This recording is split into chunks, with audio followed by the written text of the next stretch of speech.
beauty contest on wheels. The Rodeo Drive is always full of high-end boutiques, but today it's full of luxury cars for everyone to enjoy. The Rodeo Drive Concours d'Elegance is an annual Father's Day event filled with rare automobiles from the past, present, and future. Let's go take a look at all the shiny objects.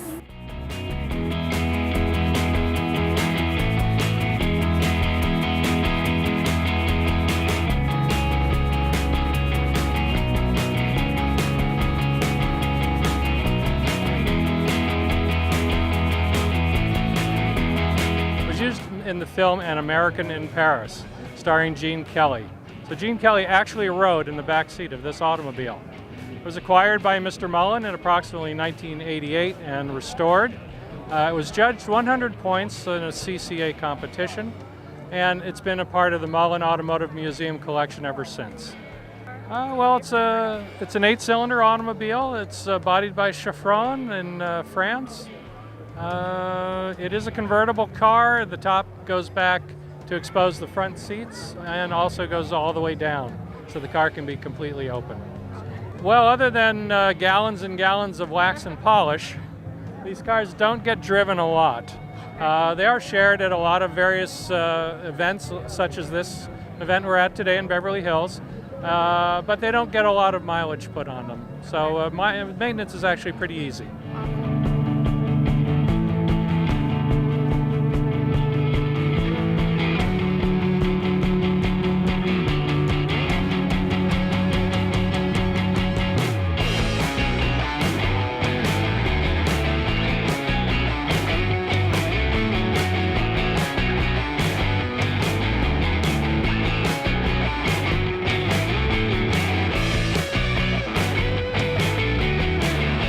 Well, it's a Ferrari. It's a 1963 Ferrari. It is a 250 GL, but its name and what everybody knows this Ferrari for is the Lusso, which means luxury, beauty. Awesome. How long have you had it? I've had it for quite a few years now. Very lucky to just be the owner of it, and I get to use it for a little while, you know, until the next person. But this is not for sale, and I'm going to keep this one. Do you drive it on a daily basis, or is it just a weekend kind of car, or how does that work? You know, first of all, it's not good not to drive cars. These cars need to be driven, so I'll take it out maybe a couple times a month. I might cruise it. I'm from Hollywood, so I'll cruise through Hollywood or Beverly Hills and tuck it back away in the garage, polish it up, but I drive it. Awesome. And how does the maintenance work? Is it like really expensive, or what do you have to do to keep up with it? Well, lucky for me, I mean, I can't take credit for this restoration. Two guys I know, Rex and Lucas, had restored this car, so I bought it this way.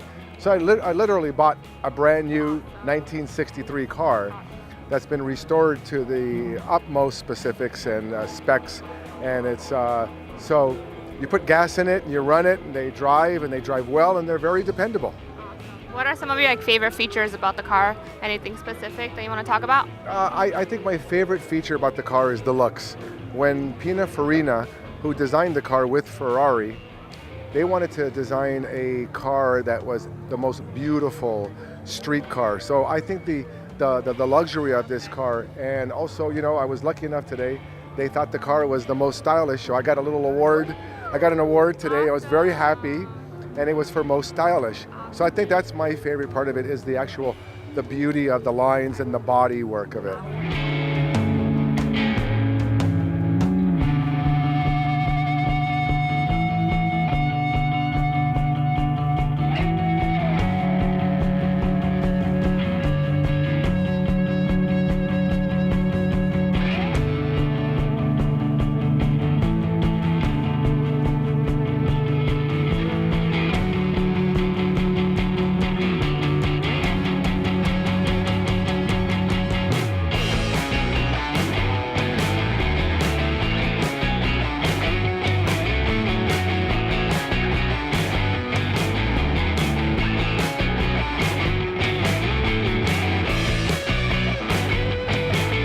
Is this a Father's Day tradition for you two, or is it the first year you're coming here? I think it's gonna start becoming a Father's Day tradition. It's our first time, but we're having a great time. Great. Are you enjoying it too?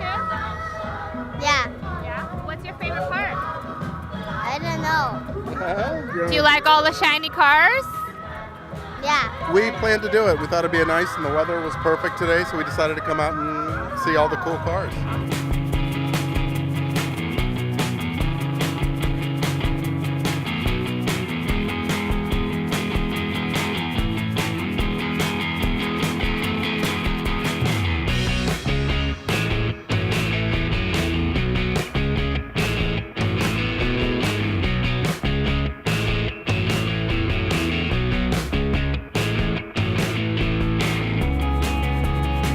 These are really cool. Did you make them? Yeah, they're all handmade. They're made from recycled scrap metal, car parts, motorcycle parts, and everything you could find on a junkyard. Wow, that's amazing. How long do they take? Well, it depends on the size. They come in different sizes. One of the big ones, they take about 3 to 4 weeks to make. You have some little ones over there. They take around maybe a few days a piece. Each one is hand welded.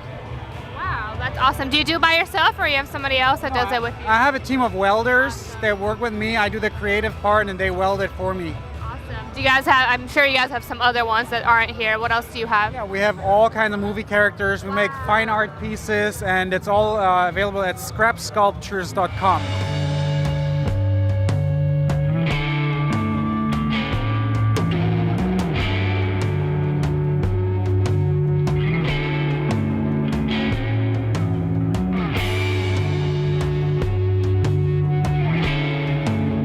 What are these cool little machines? Well, these cool little machines are called URBI. Okay. It stands for Urban Electric. Okay. And essentially, it is the ultimate last mile vehicle. It's a personal electric mobility device, and it was designed for people that are commuting, going into urban environments, downtown city environments, and a way to get around without having to park a car, congestion, all that. That's awesome. When did you guys come up with it? We've been working on this project for about 1.5 years now, and we did a crowdfunding campaign on Indiegogo, and we were very successful. We more than doubled our goal, and so we've had about 500 of them pre-ordered so far, and we start production in about a month. Awesome. And how much are they going for, and where can people buy it? We are selling them they start at $8.99. That's a version that's made overseas in China, and then we have a couple models. One is the $8.99 is what we call the GP, which is a 2-wheel version. And then we have a commuter, which is a 3-wheel trike version, and that's $9.98. Okay. And that actually comes with a conversion kit to make it the GP, Awesome. which is kind of fun. And then we do a US made version as well that's made at our factory locally here in Pasadena, which is about $1,800, $1,799. Okay. And then where can people buy it? You can buy it at urbi.com. It's urb-e.com. And we're taking pre-orders right now. And anticipated delivery of the production is going to be mid to late summer.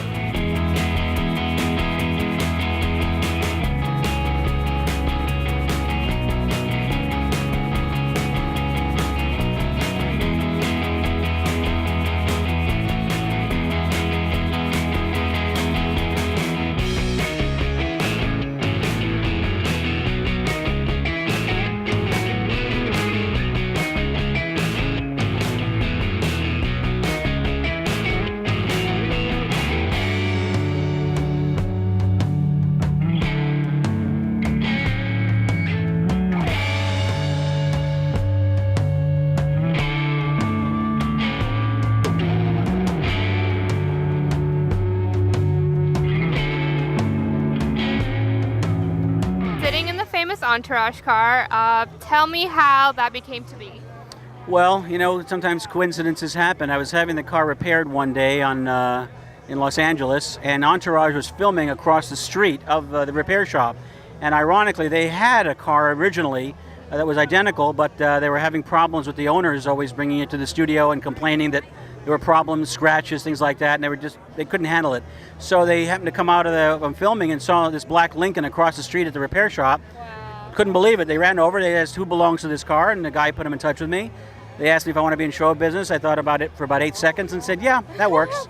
And there's the story. They can't believe it happened that way, because to find a triple black 1965 Lincoln Continental convertible you don't see it. And it was just fortuitous that somehow, as luck would have it, it all came together. And ever since then, we've been on the show. We just finished the movie, which will be coming out in the new year, the Entourage movie, and we're very excited about it. That's amazing. Right place at the right time.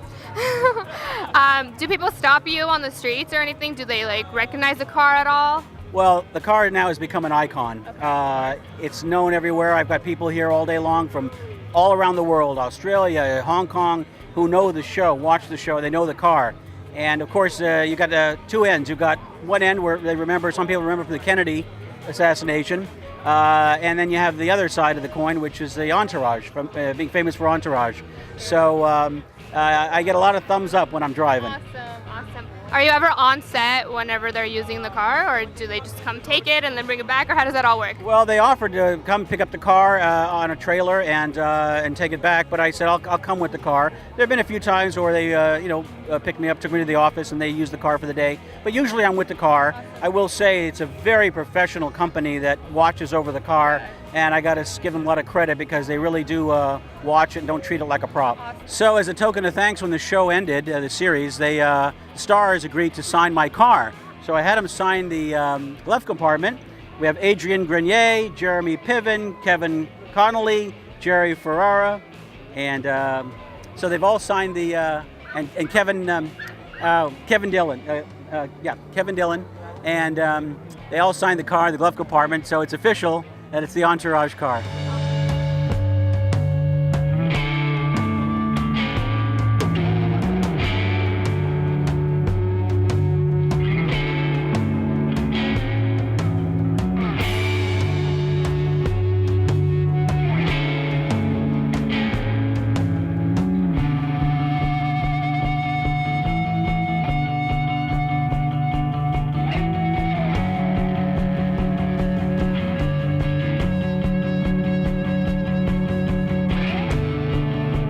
Sota Freschini.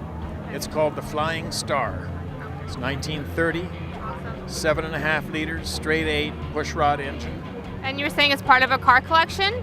Yes. Tell me a little bit about that. It belongs to the Paul Impel car collection in Rancho Santa Fe, California. Awesome. How long have you guys had it? Paul has owned the car for about 9 years. It was restored in Australia. It came to Pebble Beach.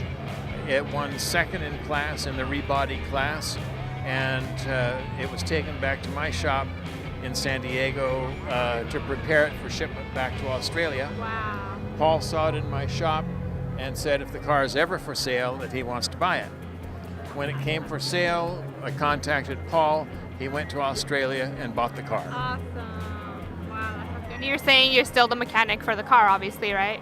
Yes, that is correct. Awesome. Any special features you would want to talk to us about the car? We put power steering on it about 6 or 7 years ago, and that's the only modification that we've done to it.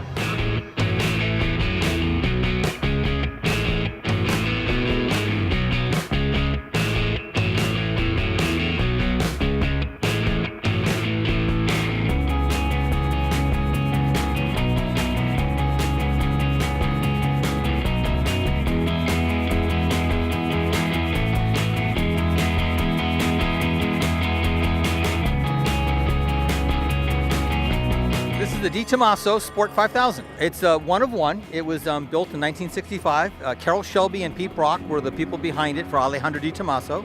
Alejandro Di Tommaso was an Italian engineer that lived in Argentina, and he left Argentina to build race cars and sports cars in Italy, in Modena, right down the street from Ferrari. So this car was a mid-engine 5-liter. It used a 289 cubic inch engine, a 5-liter motor, with special aluminum cylinder heads and a 5-speed transaxle gearbox.